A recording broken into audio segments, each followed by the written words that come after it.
Oh, yes. Welcome back once again, everyone. Today I'm bringing you a review for the brand new Transformers Studio Series 86 Kup. Interestingly, he's not called Autobot Kup or Sergeant Kup or any of that. He's just Kup.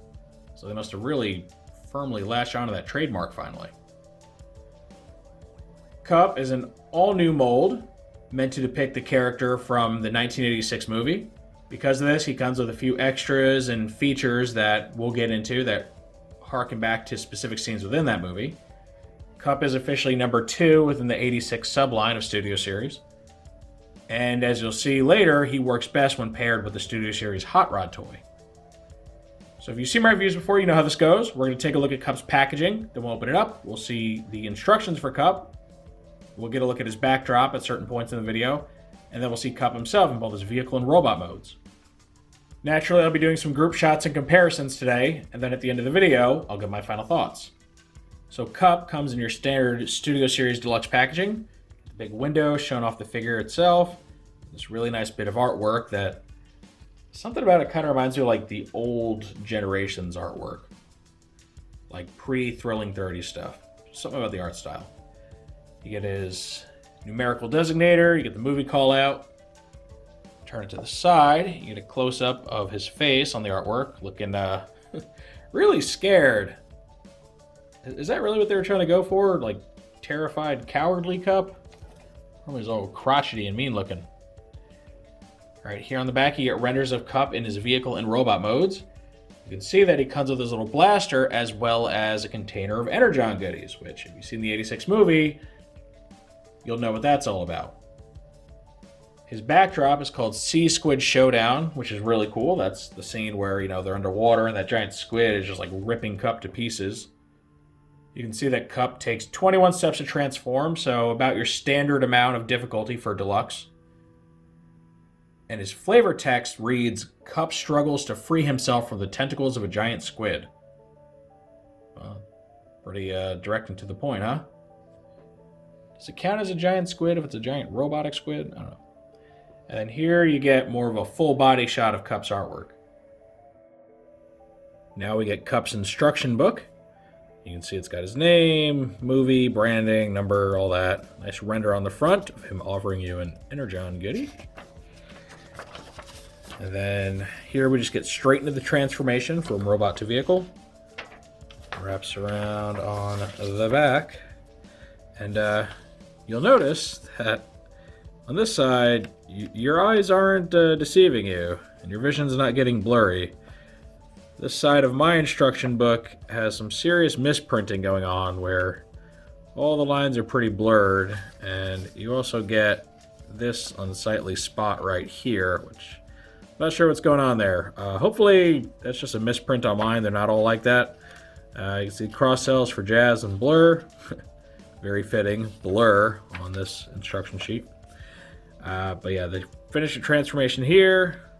This shows you how to store his Energon goodie and his weapon. Finish render. And then this, well, I guess it shows you how to store these again for some reason. But then also how to get him to wield them in robot mode. So there's that. Head kind of hurts staring at that now. Now we get Kup's vehicle mode, and you can see it's very much designed after his animation model from the cartoon. So it becomes this very futuristic pickup truck-like vehicle. You got a door on the back of the cab, so that's pretty cool, right? Instead of there being doors on the side, you just kind of hop in from the back like it's a, I don't know, some sort of tank or something, or armored vehicle. And you get the bed here, no tailgate or anything. Here you can see his blaster stored on the side, and on this side you get the Energon goodies, which kind of a weird thing to keep on the side of a truck, but it also kind of looks like a gas can in a way, so kind of works out. The front looks pretty good. I wish this part here weren't so empty. It'd be nice if there was a bumper on there. Oops. Yeah, this is how these tab on, by the way. They have just little tabs right here that go in these narrow slots. They hold pretty well, so that's good. Underside is pretty much a kibbly mess. And as far as rolling, I have no problems with my copy. Nice and smooth. So I dig it. So yeah, this vehicle mode, not the strongest vehicle out there, that's for sure. But I will give it points for just kind of being different, being original. Uh, it's definitely an odd one, especially with the whole backdoor thing going on. That's pretty unique, pretty cool. And I do like the whole silver underneath the windshield thing. Something they did with Sunstreaker to great effect, and I really like it here as well. So overall, I like it for what it is.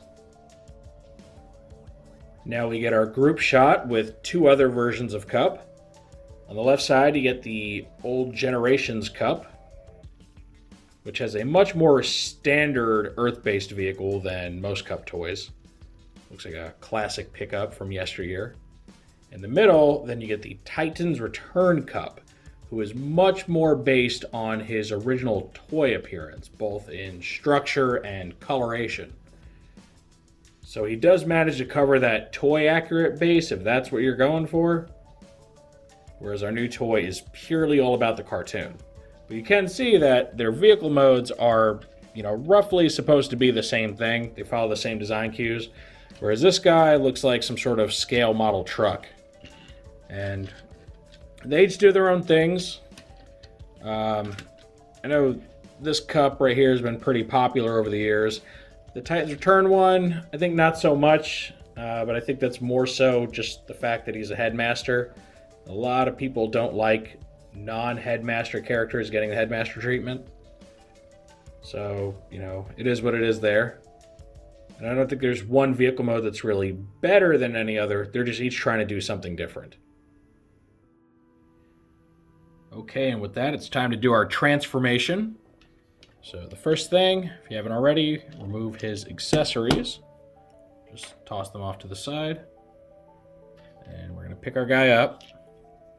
Go ahead and I find it easiest to kind of wriggle this loose to where you split the bed a little bit.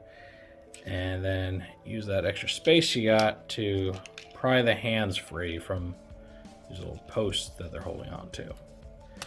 It's easier to do that but when you split this because you can get more room for your fingers to get in there. All right, so you've done that. Arms are kind of out of the way. This is split. Fold these bed halves all the way back.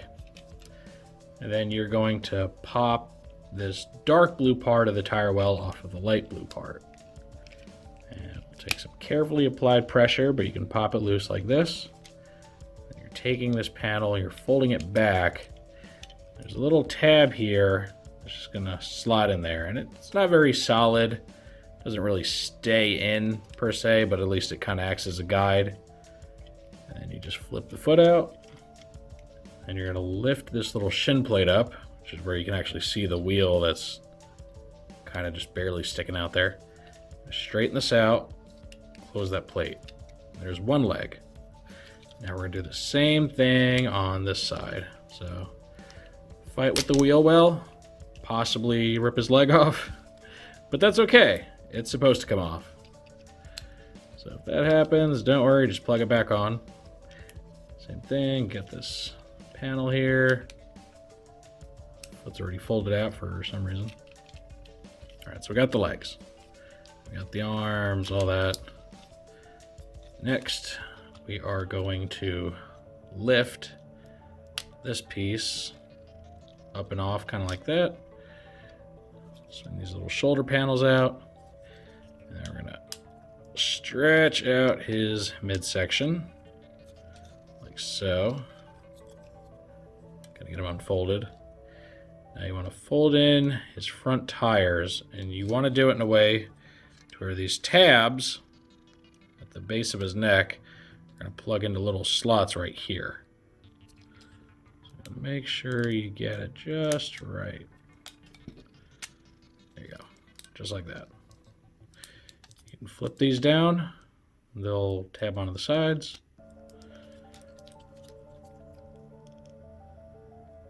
There you go. And you're going to rotate these little disc-like things on the shoulders all the way in, like so. Or I guess you can go whichever way. Either direction works. Turn his head around. Fix his legs up a bit. This backpack piece, you're gonna flatten it. So tab this little black piece, fold that in. Now you got some tabs here that are supposed to go in these slots, but they don't really stay very well. Again, that is more of a kind of guide than anything, but it works. It is good enough. All right, so now we got Kup. We can get him nice and posed up here.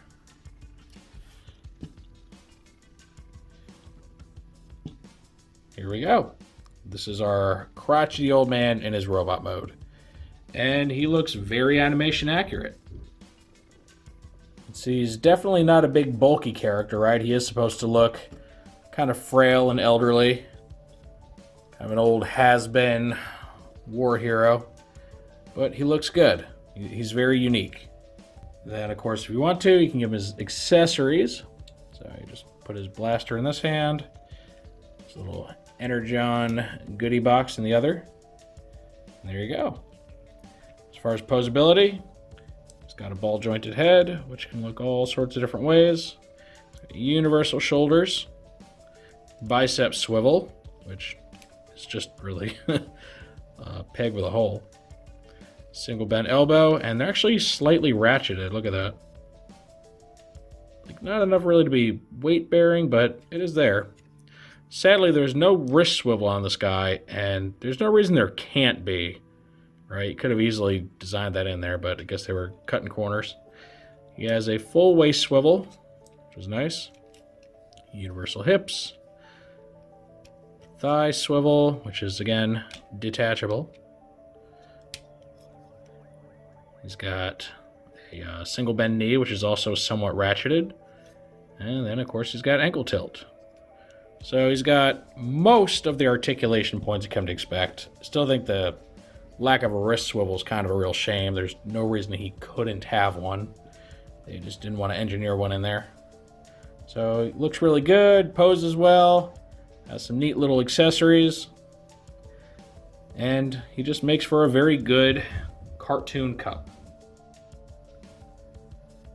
Here's our robot mode group shot with the other Kups. Again, you get Generations, Titans Return. So you can see each one is still very much doing their own thing. The Titans Return toy is doing everything it can to mimic the original Generation 1 Kup, right down to the colors, the blockiness. And that does reflect the original concept drawing that Floro Dairy had created for Kup. Of course, by the time the movie came around, they had done a lot of alterations to the design. You ended up with something a lot more like this. And then, of course, the Generations toy is just completely different. In fact, the only place I've seen this design in fiction was the pack-in comic for a Hot Rod and Cyclonus 2-pack, which was supposed to be set in continuity to Transformers the movie, but oddly enough used like their Generations toy designs to represent the characters, so didn't make that much sense. Outside of that, I can't think of a place that this form's actually shown up.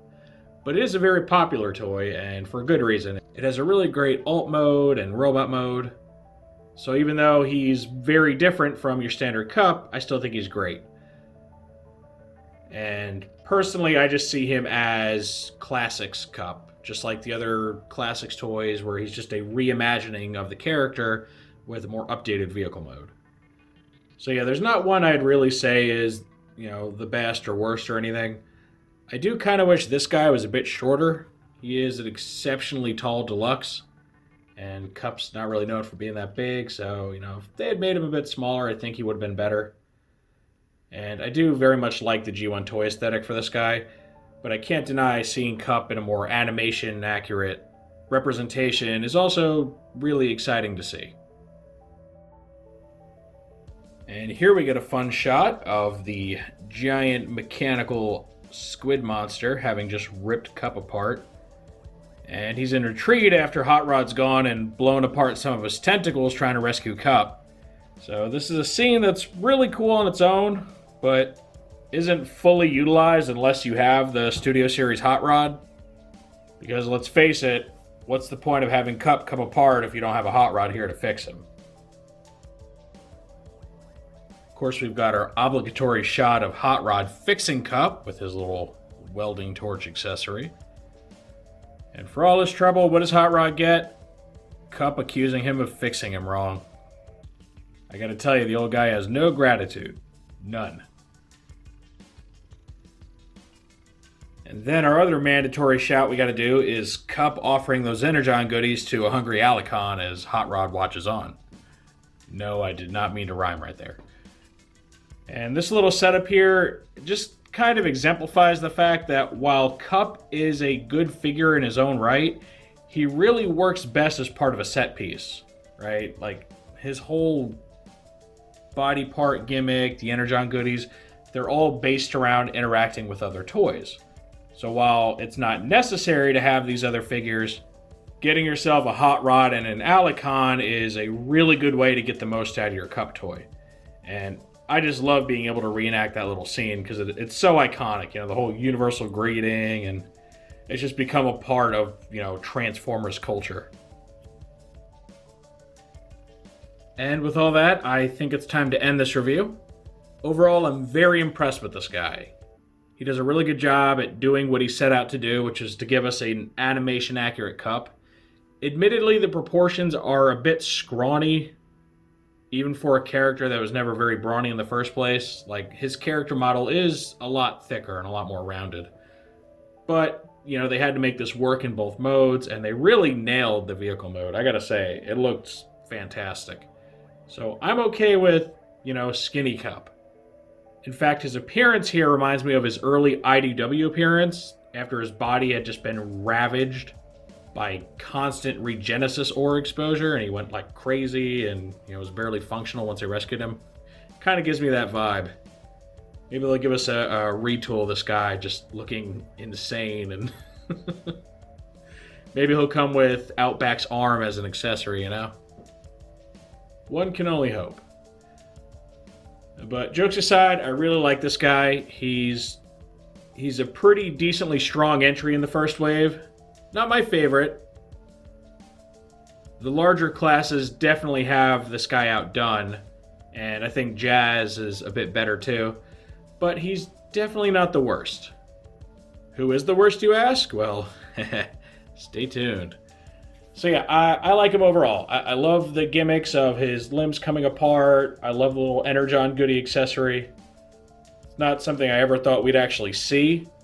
And I just like him as a Transformer. He's very solid in both modes. Of course, that is just how I feel about Kup. Now I want to know what you all think.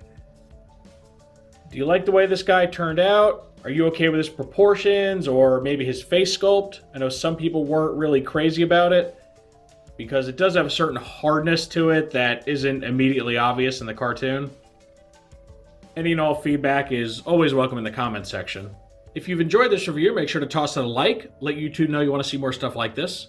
If you do want to see more like this, make sure to subscribe and hit the notification bell so you always get a heads up when I post something new. And thank you for joining me for this look at the brand new Transformers Studio Series 86 Autobot Kup. And with all that said, I will see you next time.